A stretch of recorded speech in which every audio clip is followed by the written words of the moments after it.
Welcome to Parks and Cons, companion podcast of the parksandcons.com website and YouTube channel, where we discuss cons, theme parks, collecting, and other fun stuff. It's July 24th, 2025. I'm your host, Sean. I'm here with Carmel. Hello there. Parks and Cons, Your On Spot podcast, where we take you to the heart of the action of the best conventions and themed entertainment events around.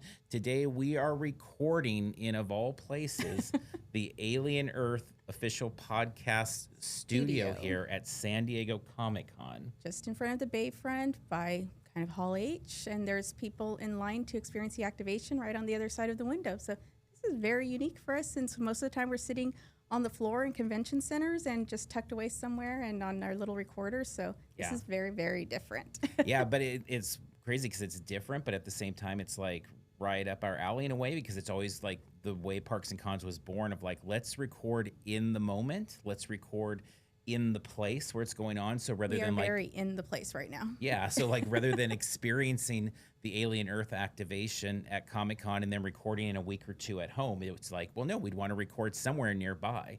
And so that's what we do. And longtime listeners know that. But this is like a whole nother level, because we're not just recording at San Diego Comic-Con right here in the Alien Earth vicinity. We're in a really nice air-conditioned room that they built here that is absolutely spectacular. The air conditioning just hit like a big gush as we kind of walked in the door. And, of course, it looks beautiful as well with Alien Earth posters up and all sorts of great. Well, we will be posting the video of this. Yeah. So for this Comic-Con, we've been doing YouTube Lives. Obviously, this isn't live.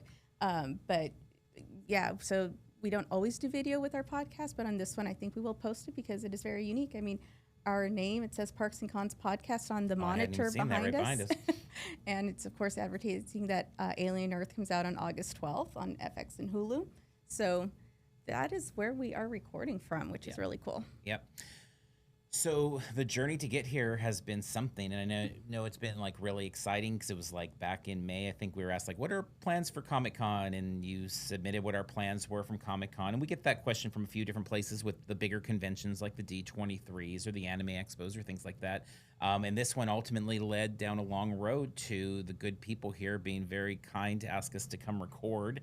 And it's pretty surreal, like not just pretty surreal. It's like real, maybe outside of recording a live show for Storm Chasing last year for our 10th anniversary, that live event, and filling up a ballroom there at the Knott's Hotel. This is, I think, maybe the next most surreal, or maybe it's the most surreal on its own. But regardless, it is incredible. Oh, it's awesome either way. Yeah. I mean, they're both great experiences. All right, so in this show, we are picking back up the previous show. We were talking all the build up to Comic-Con. We were talking about the Wednesday activities, and there's been a lot of them.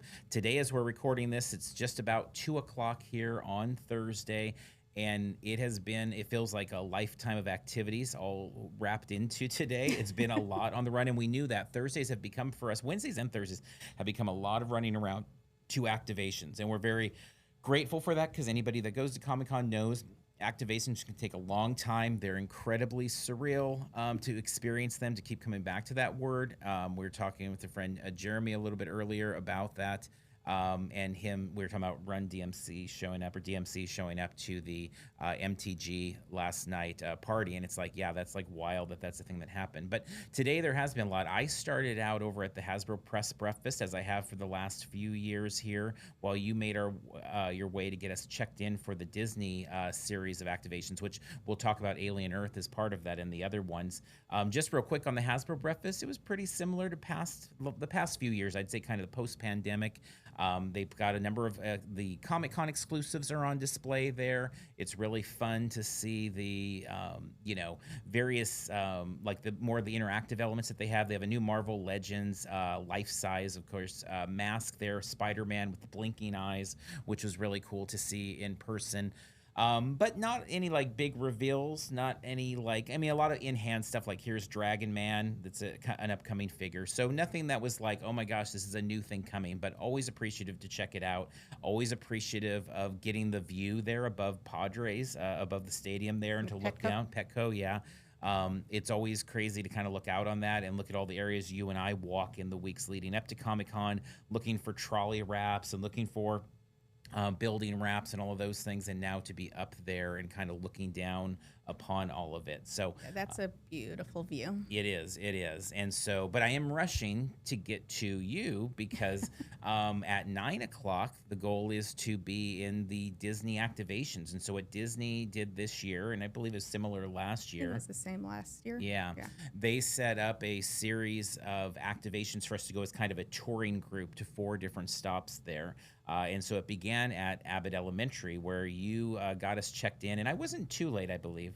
No, we had just gone in, I don't know, not even 5 minutes before you got there. So, I got in line, and then shortly thereafter, Carrie and Jackie and Sarah and Aaron and Jeremy from the unofficial blog got there. And so I, waited in line with them and stuff. And so we caught up on things. And it was a very warm day already. The cloud cover didn't last very long this morning, so it got very warm very quickly, but it was fine. Obviously, we've been dealing with that for weeks now coming down here. So, we got checked in, and we were able to go into the Abbott experience. And this time, I think the focal point is the Ferris wheel, which I think is the same Ferris wheel that that Google used last year. So it's that same shape, and then it's decorated though.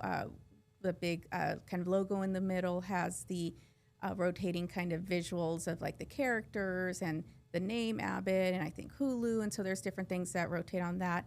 But right up in front as you enter, there are tall, like kind of statues, I guess, of the different characters, or I guess statues is a functional word, but they're kind of in cartoon form. So they're kind of exaggerated and things. So they're really cute. They even had like their work name badges and stuff on their lanyards there. And so I want to say they were probably like 6 feet tall, maybe, or something like that. And I think there was like 6 of them that were in front. And then off to the right was the Lost and Found area, where you basically had a chance to select either like a fanny pack or a bucket hat. And you could have, you had 10 characters to write your name on, or have your name written on the item. So it was personalized, which is really cool. Of course, it slows down the flow through, the throughput, but it's really awesome to have personalized items. So we got one of each of those. And then there was a Ferris wheel, of course, and there was a pin set that you could get. And then they were also providing Rita's Italian ices and different flavors of those. So that was a very nice, kind of easy way to kind of start the tour. Yeah, and I particularly thought the Lost and Found was a really cute, fun idea, because as I got there, you had already put in my name as well, and so they do the, a little bit of art, a little bit of the names and stuff like that on him. But then they call your name as if you're at like a Lost and Found, like they're looking for the owner of those things. She's holding a megaphone, and she's like, Carmel, and I was waiting for you, and so mine sat there, and so she was yelling my name, and so Erin came up to me. She's like, they're looking for you. I'm like, okay, I know, I'm coming, because she had a megaphone and was yelling my name. I'm like, I'm coming. So we were able to get those, which was really cool swag. Yeah, I loved all of that. And that is a rare one. And now as we turn to Hulu and King of the Hill, but that was a rare one of like a property that I'm not familiar with. I know we've talked before, as I know Abbott Elementary is incredible. We've not watched that yet, but so many things. And again, we're sitting in the Alien Earth studio here, like really hit at the core of like loves, and Alien definitely one of them. But also our next stop though was King of the Hill. And King of the Hill is one of my like favorite all-time animated things. And so this year, Disney choosing with their offsite activations to do them as kind of singular focus. So for ABC, you have Abbott, of course. For Hulu, rather than last year or the last couple of years where we've had a focus on kind of more broadly the animation, this time King of the Hill specific. And so King of the Hill to be in this environment with these, 8-foot tall versions of Bobby Hill and Peggy and all of them, to have, you're able to print your own hats. You're able to just see, like, it's like being in Arlen. It's so surreal, because I don't remember when they announced that show coming back. It's coming here, early next week in August. I don't think it's been that long ago, the last month or two, maybe? I was just thinking, like, being at Comic-Con last year, and, like, when you're at Comic-Con, you're like, well, I wonder what next year will be here.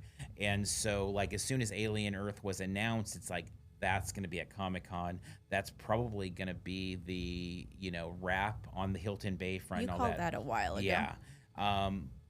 But King of the Hill, like, that's so cool that it's here. And it was so fun being in there.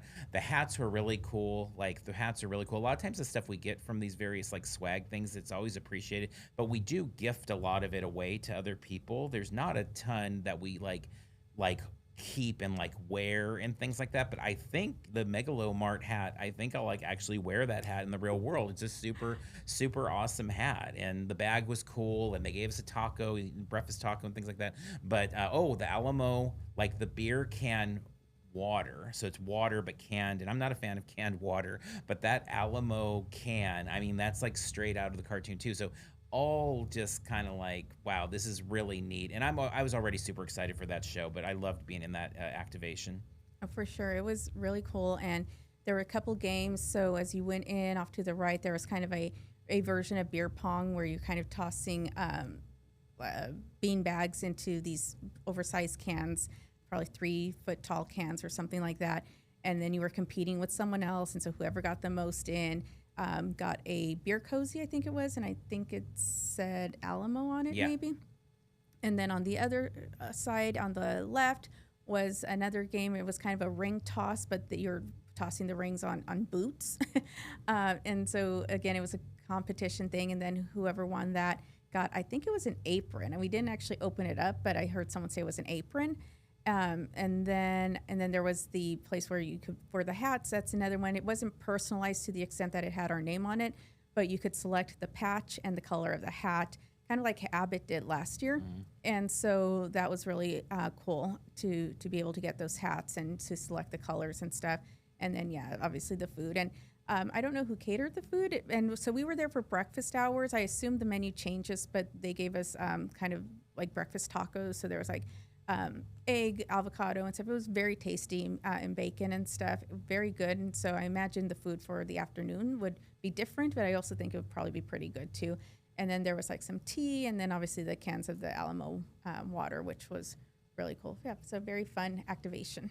That show, if you've not watched that show, highly recommend not just like picking up the new one, but watching the old one. The other day when we were out at Anime Expo and you had dropped me off, so I spent one night extra out there in the hotel, and I was trying to like, what am I going to watch? Because I didn't want to watch anything that we watch, because most shows we do watch together. So it's like, I'm not going to watch this episode and, get ahead of you or whatever. But so like I put King of the Hill on and watched like 6 episodes, and it's just like just so nice and loving of a show.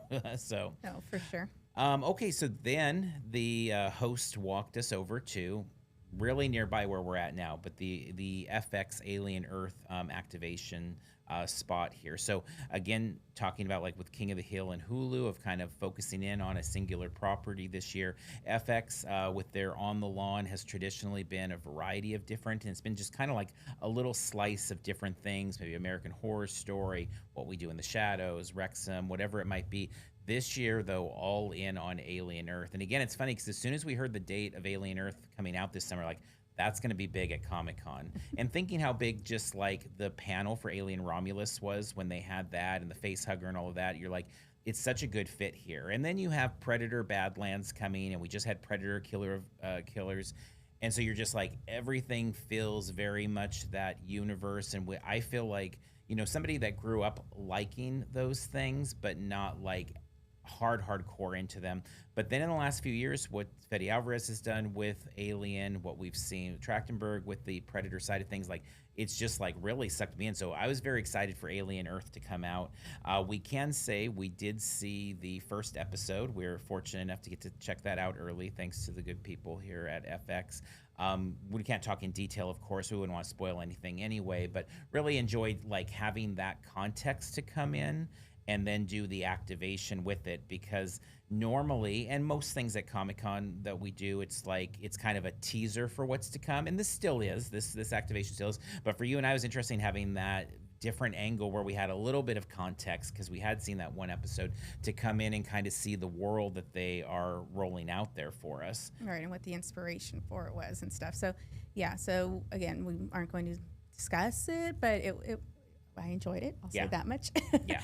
And then, going through the activation. So basically with the activation, you kind of go in, and it's basically kind of a walkthrough, almost kind of a haunt walkthrough feel to it. and you're going through some different rooms, and there's some different kind of display things that are kind of like photo ops and stuff. Yeah. Kind of a haunted trail vibe, which I always love, like the kind of outdoor, and then you go into a building and then come you back out and type of thing. It's always one of my kind of favorite type of setups in the haunt season, spread out. But yeah, a lot of fun photo op areas there. There are definitely locations in it that introduce the guests into things that they will see as they begin to watch the series, which is kind of a fun teaser there. Definitely. And then, so yeah, at the end, basically you make your way through and stuff. And we should mention though that the evening does have a different version. So so let's go ahead and finish talking about what we experienced, and then we'll come back to the evening version. So yeah, I don't remember if there were too many things specifically in the stops that I'm forgetting. But then at the end, you go to the end, and then we were provided a can of a beverage that had one of the company's names on it, but I don't remember I don't think it was Prodigy. I think it was something else. But and then we got a pin.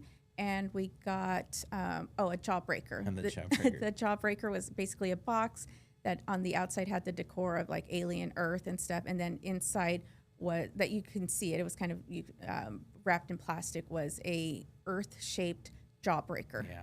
So that's what we got at the end. I was like, I'd love to preserve that, because at first I did think it was a Jawbreaker, but then later when we looked at it, I was like, wait, is this like a bouncing ball or something? Because it's like, this is a hard like type of ball thing. It's like, no, it is candy. I was like, is there a way to preserve this? Because it's a really neat presentation in the packaging. It's wrapped in plastic, so maybe if we don't open it, it'll be okay. I don't know. But a really neat one. And of course, one of the things that's always fun with the activations in this location too is like, so as we made the turn to go into one of the buildings, I don't know if you had noticed, but I was kind of doing photo and video and things like that behind you. But it's like the photo is of you with this giant alien, the xenomorph leaning over, because you've got the Bayfront wrap. I mean, it's kind of above us, kind of like looking down. And that's always just fun to have that big wrap there as kind of a backdrop to the experiences. Now, as you alluded to, though, interesting this year, we've got 2 different activations that are having kind of a different type of more scare related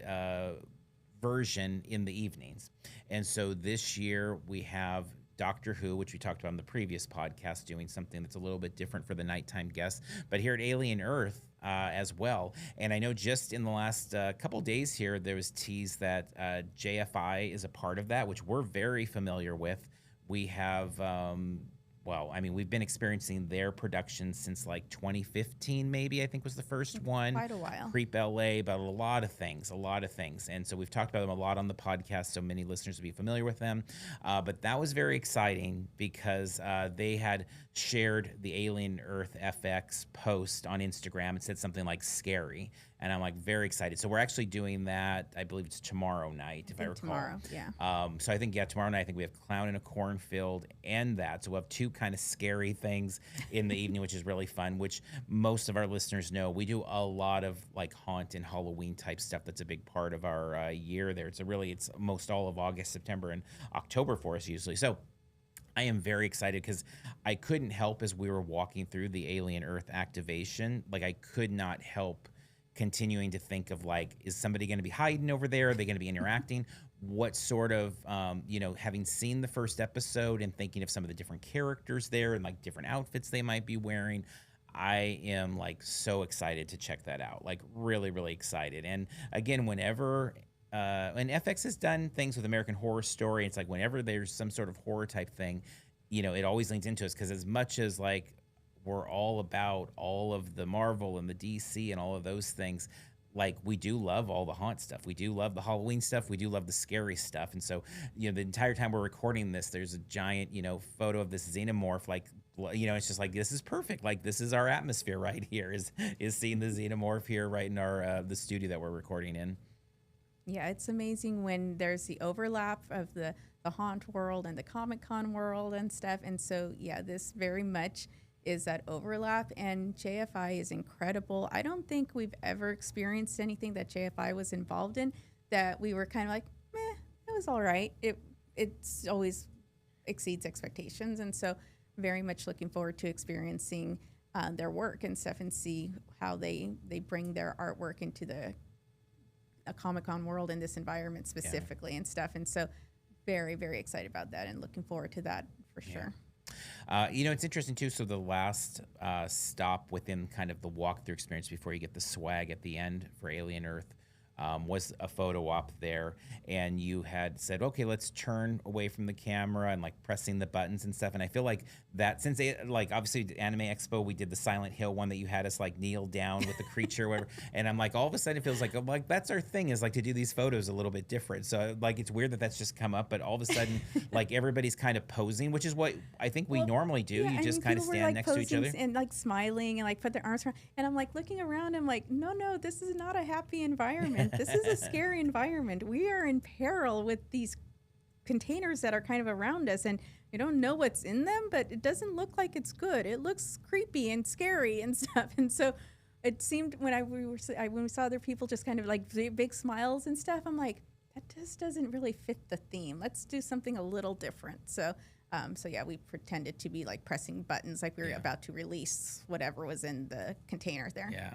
Yeah, it's interesting. Like, and now I'm thinking when we did the Doctor Who one, or I guess it was yesterday at this point, but it's like, feels like it was a long time ago. Yeah, we should have like been trying to open the door to the TARDIS or something versus like posing for the camera front. But anyway, it was just kind of a fun thing with the setting again, because it did make sense within this kind of world of Alien Earth to do that a little bit different. But they did give us the props, so we were using them appropriately, like we were like focusing the sonic screwdriver on something or whatever. So that one I think worked okay for the theme. But yeah, this one, it felt like we should do this a little different because this doesn't seem like a happy area. So. Yeah.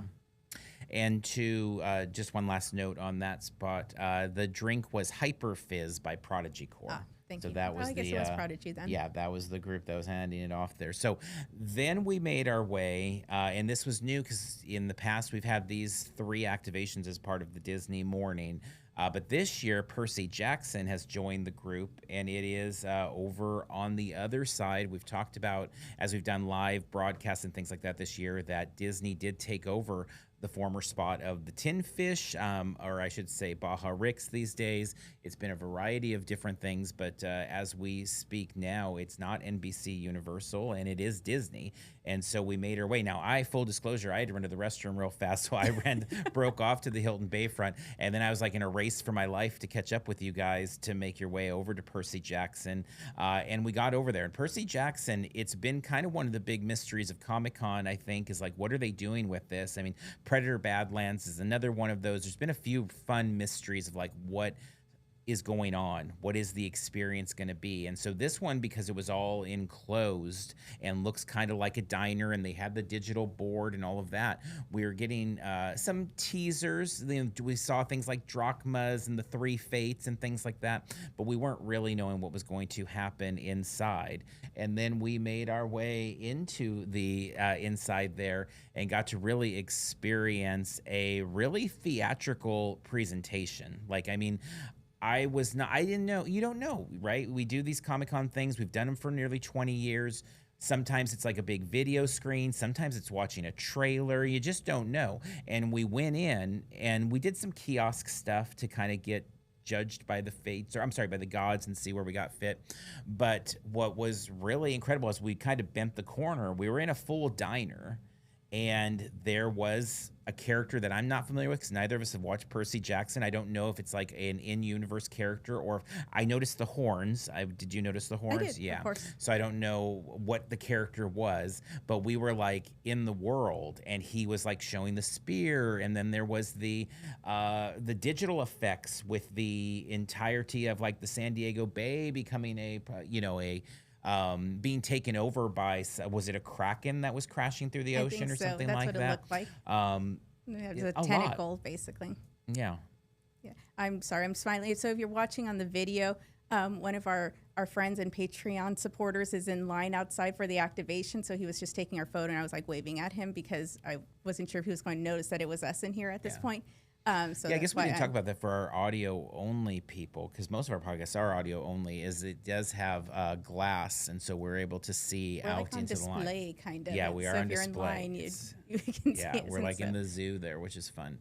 But yeah, go back to Percy Jackson. So yes, of course, so Percy Jackson. So yeah, it was an interesting experience. The kiosk thing at the front, where you're basically you're answering questions, and and stuff. And basically you were kind of a god was going to, I think, claim you was the thing. And so it was kind of like your attitude about different things or how you kind of deal with different scenarios and stuff. And I know you were just kind of quickly answering them and what weren't real, but it seemed kind of fun. And I like taking kind of those quizzes where like, what character do you most whatever and stuff. And so I was actually answering it. So at the end, Athena claimed me. So Athena would have taken me into her team, I guess was the thing. And so then yeah, there was, we got the water and stuff. And yeah, the whole theatrical scene was, I wasn't sure what to expect. As you said, it was like, we weren't sure what it was going to be. And so it was more than I expected. I was a little surprised. Obviously, with throughput being such a thing at Comic-Con and the activations and stuff, I wasn't sure. I mean, I don't know how that's going to work. We were in the press and we were like among the early groups to go through. So there were a few kinks during the thing. So I'm sure that's all going to be worked out. So I don't know how it'll work once things are fully going and stuff. But the performer was really great, and the monitors and stuff where it looked like, the San Diego itself was, being invaded was really a cool thing to tie I love into. that part. Exactly. Yeah. It like kind of looked The like you weather were looking out the changed, window. yeah. And you were seeing the skyline that we see all the time in San Diego and stuff. So that was really cool. And the actor was great there. And then at the end, there was kind of it almost had a look of like a deli. It was kind of a market, and you would turn in your coin, and in exchange, you would get Drachmas.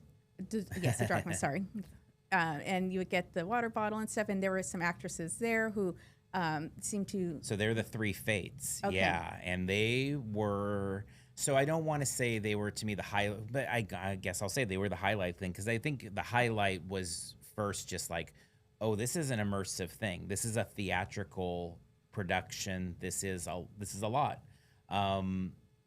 But seeing them at the end and seeing their makeup and seeing, like, one of them's holding the eyeball, and I've got like some cool photos of them interacting. Yeah, their makeup was as if though their eye was like taken out and stuff, and they were holding it, and they wanted to see, and so they were moving around. And the three actors were like incredible, and were like very in theme, and sounded like they were like kind of these crotchety old women and stuff, and like, and wasn't sure if it was like what they were up to and stuff, and they were interacting with us as we were there. Now, we actually had a longer interaction with them because there was a step in the process where we were supposed to get a claim check, I think, so that we can then go to the booth and get a poster or a print. We haven't done that yet. Oh, yeah, we need to do that. Yeah, and so, but those are personalized, and you had people's names, or basically their first name and first initial of their last name. Anyways, and ours seemed to have gotten mixed in the whole system. Yeah. So we were there for through the whole process of our whole group, and so we were the last of our group to go through and stuff. So we had quite a bit of interaction with them and stuff, and so it was kind of fun though. It was at the time, it's like, okay, we have another appointment to get to. Can we hurry up?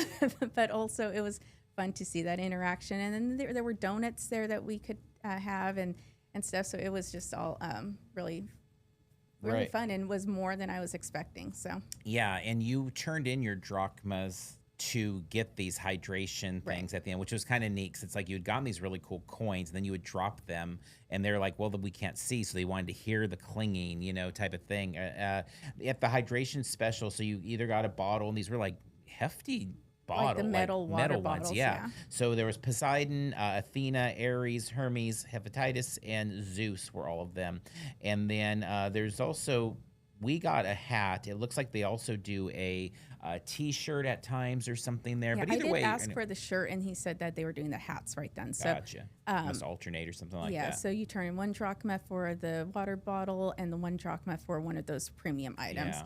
And I'm sure there, as with everything with the activations, are while supplies last. Yeah. So I don't know how long those things will last, but it was cool that we at least got the hat. And as you said, because there was kind of a snafu, like you and I were there for a long time as they're going through, and they're trying to all stay in character to get us processed and get our, claim ticket Basically here, get us out. so we can get there. They all stayed in roll, though. Like, at some point, it just felt like everybody would be like, okay, we're going to break roll here. We'll just give you a blank form or whatever. And it was really impressive because they all stayed in roll. And then I always wonder, and again, we just talked about it with Alien Earth, having JFI here as actors and stuff. It's like, you just always wonder, like, where have we seen these actors before? Because you and I do a lot of immersive events. We do a lot of theatrical things where it is you're in world and interacting with characters. We're going to be at Midsummer Scream in a couple weeks doing a lot of that type of stuff in their horror world there. And I'm like, okay, these actors are too good that we've not experienced them somewhere else. It's like, what's your resume? What else have you worked on, whether it's at Comic-Con or other places? But they were fantastic. I mean, great. There were four primary, the three fates, and then the kind of the host character, whatever. And all of them were just like nailing it, and were improving, and were keeping to the storyline and moving things along. And I was just very impressed with all of the talent inside. Agreed.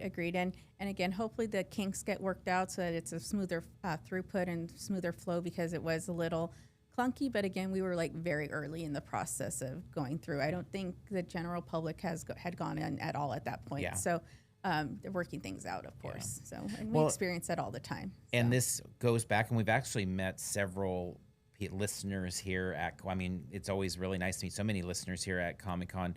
But we've had a couple that have brought up like that they like that we'll always talk about, like, you know, the value of time and making those decisions. And it's like, I'll see like on our YouTube channel, there's been a few of those questions as we've posted different activations, and they're like, is it worth it? You know, and you're just like, well, I don't know. How long is it going to take for you? What else did you want to do? What are you giving up for it? I don't, you know, we've talked about, you know, back in the day, some of those, you know, 10-hour plus type things where you'd have Game of Thrones or whatever. It's like, that was never worth it to you and I. But like, if Game of Thrones, I do have a friend that spent that type of time and was, you know, excited about that because that was like their thing and they wanted to do that. So the whole is it worth it is always a tough one. And so, yeah, for Percy Jackson, I know our friend Evic's daughter, like that is her number one thing by many miles, like by many, many, many miles. It seems to be everything else. It's not like everything else is a B or C. It's like way down the alphabet. So yeah, it's going to be really, really worth it there. But I was just excited that once we got inside, we did see so much theatricality to it. But as we know, a lot of times that does make it challenging for throughput. And so those are always the things you weigh, which then we go to kind of the other end of the spectrum with the next stop that we had, which was Thunderbolts. And Thunderbolts, you know, it's like kind of the classic, what used to be the classic Petco interactive zone type offsite, where it's like, here's a truck and we're giving you something, and maybe we take a photo and move things on there. There's no theatricality to it, but it's lately become a lot of in that Omni area. And this year, this is on the Omni lawn there. They have shown up with the Thunderbolts truck a few weeks ago. They started making some stops, and it made sense. I think it was around 4th of July weekend, I think. Yeah, our friend Jennifer went to experience that in Angie. I think in Santa Monica. Yeah. And so we knew then they were coming to San Diego Comic-Con, and we were able to book time to go over there and try to make that stop before we would go to Peace Fest for Peacemaker. And so this one, you basically did a photo op inside the Wheaties box, the massive, you know, Wheaties Thunderbolts box, which we were fortunate enough to get the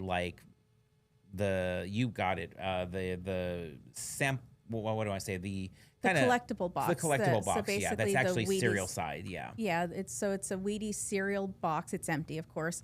And we were able to get one in the case. So it comes in, you know, kind of a clear plastic case. And so we were able to get that when that went up, I don't know, months ago, I guess, maybe weeks ago. I don't know, time is very fluid in my head. Yeah. Okay, months ago. I mean, it was when the movie was coming out, so...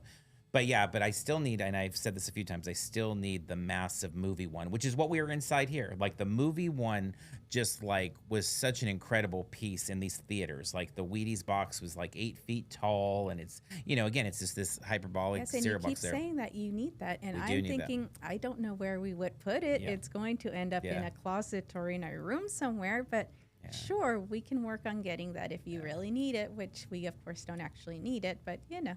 I know you like it. It would be something. We got a photo, so that should count for something. Yeah, no, it was great, and that's what I was saying, because like it was neat that was the photo op, because I do think that's one of the best movie marketing pieces in theaters we've seen. And there's been a lot of really cool stuff that shows up in the theaters. Our theater that's near our house is really good about keeping those things up for a while and like making them, and a lot of people come and do them as photo ops and stuff. But that Wheaties box was really cool. So anyway, having that as a photo op, I thought was really neat. I did like that. And then the truck, they had a variety of different ice creams there that were all staying in universe and kind of tying into the characters. So in our case, we went and we would hopefully make our friend Jennifer proud getting the Winter Soldier Swirl. That was your order, which was chocolate soft serve with chocolate syrup and cherry toppings. And then I went with the Vanishing Vanilla, which was vanilla, of course, with coconut flakes and whipped cream.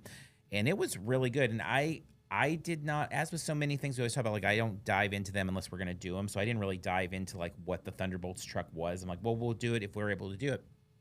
I didn't realize it was that. I thought it was like prepackaged like ice cream bars, which was fine. And I thought, oh yeah.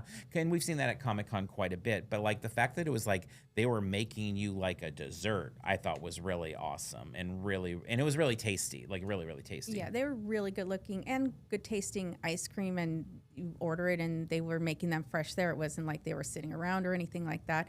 Obviously they wouldn't melt, but you know, they were soft serve and stuff. So yeah, it was good and stuff. I was a little thrown off, or I was curious more so, because we knew that when our friends experienced it back in the beginning of July, that it had part of the advertisement and the press release and stuff did mention that there was going to be swag available, and we knew that when they went, they did not have experience getting swag, and there was no swag, which was disappointing for them because they did drive a decent amount to get there and went out of their way to do it and stuff. And then, so when we got here, we were curious, like, okay, is there going to be swag for Comic-Con? Because obviously swag is a big part of Comic-Con in general. And so basically, so as having the press appointment, we were able to basically skip the line, and we just jumped into the photo op, grabbed the ice cream, and then she was like, okay, thanks for coming. And I was like, okay, so I have a question about the swag. Is there swag? And so it seems, if I understood her correctly, and I may not have, but for some people, you would be getting a card with some sort of points or something. Yeah, digital points, which I think might be able to be redeemed for swag. Yeah, like there's a Thunderbolts hat and stuff, and so yeah, I think that's exactly it. But she said that they were trying to save that for people that were like in cosplay or dressed in theme or something, which I think would have been better if that was like expressed, because then people who were in cosplay would know, okay, if I go over there, I might get some swag.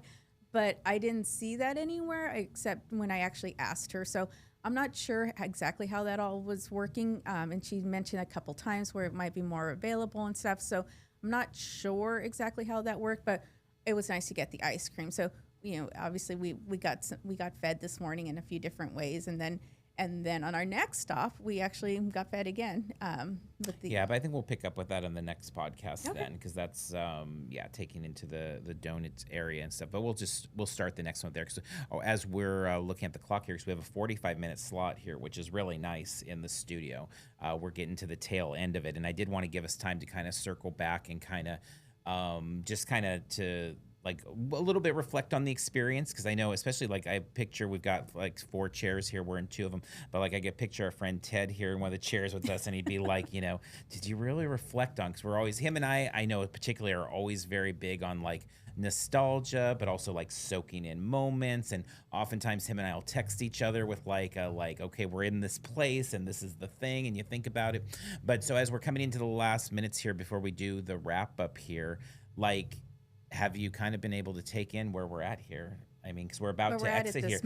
Where we're at in the studio. I mean, because we have 6 minutes and 44 seconds left on the clock here. So we will do the wrap up here. But like, this was something like, one, it'll be hard for me. It'll be hard to go back to recording podcasts anywhere else now, because this is so nice. Of course, you like sitting on the hard convention floor up against the wall in a corner. That is your preferred recording location. So, but for me, this is incredible.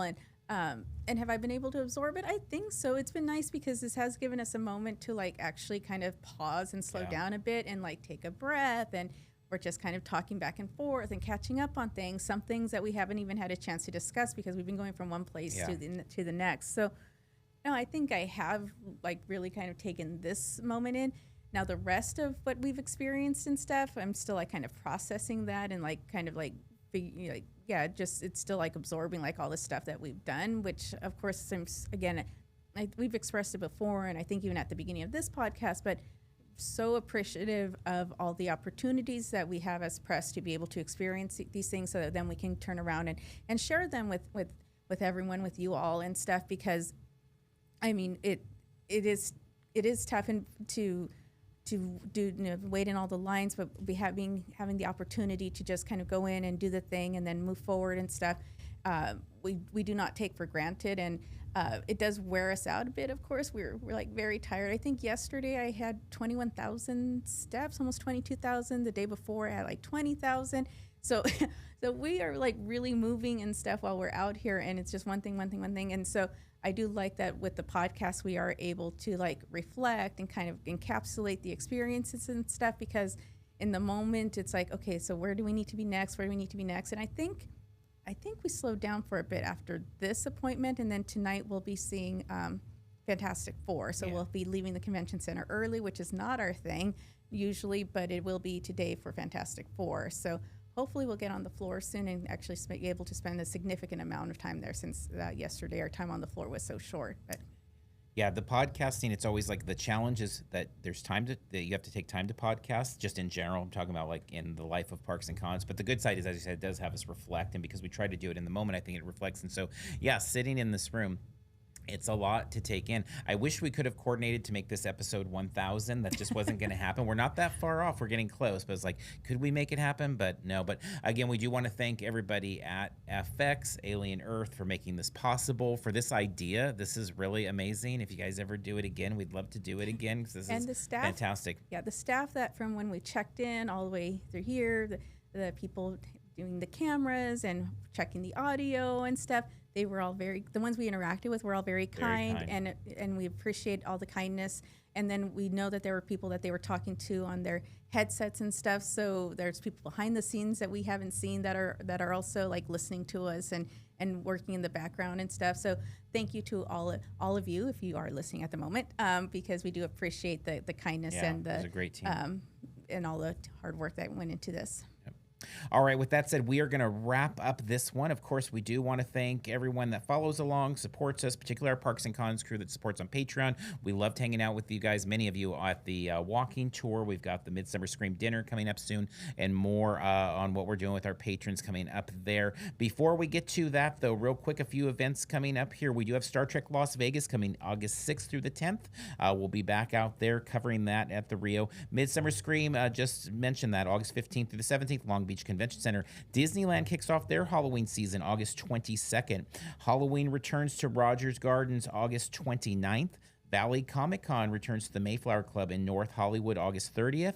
Anime Impulse OC, Anaheim Convention Center, that's August 30th through the 31st. And then we have Long Beach Comic Con returning after a lengthy time off. We're excited to see it return and hopefully get real healthy August 30th through the 31st at the Long Beach Convention Center. If you've not already done so, we do appreciate you leaving us positive reviews, of course, wherever you find it, thumbs up on videos, all of those sorts of things. We thank everybody for being so kind during the Comic-Con season when we've been podcasting so much and video so much. But there's a lot more to come here in 2025 for sure. Remember, you can follow along us on social media at Parks and Cons on X, Twitter, Facebook, Instagram, Threads, TikTok, Blue Sky, and of course, YouTube. Wrapping up here from the Alien Earth podcast studio at San Diego Comic-Con 2025. Until next time, we'll see you in line somewhere.